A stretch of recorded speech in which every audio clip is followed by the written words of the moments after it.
Hello viewers, today's take on U.S. politics. A New York State appellate court judge has put the civil fraud trial involving the New York Attorney General's office and former President Donald Trump on temporary hold, raising questions about whether the trial will begin next month as planned.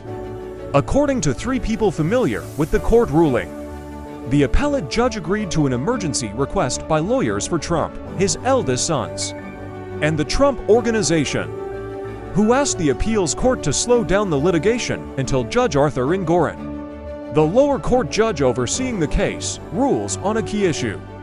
The people with direct knowledge of the litigation said the appellate court judge ordered all briefs be submitted by September 25th, just 1 week before the $250 million fraud lawsuit is set to go to trial.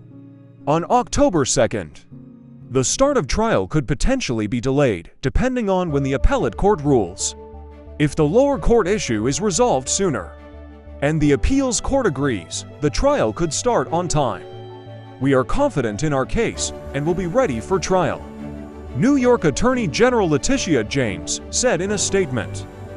In June, a New York State appellate panel ruled in favor of Trump that the statute of limitations on some of the transactions had run out if they were completed by a certain date, and another date for the defendants had tolling agreements.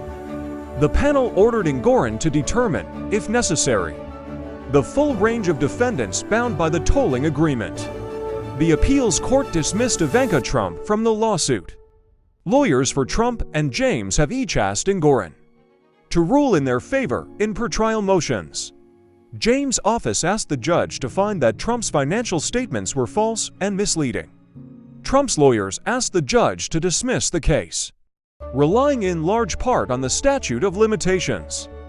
Trump's attorneys asked Engoron to pause the trial until he rules on the statute of limitations. That request was denied, the people said, and Trump's attorneys then asked the appeals court to step in and pause the case after oral argument, which was not noticed to the public. The judge did not agree to pause the case, but did agree to put the trial on hold.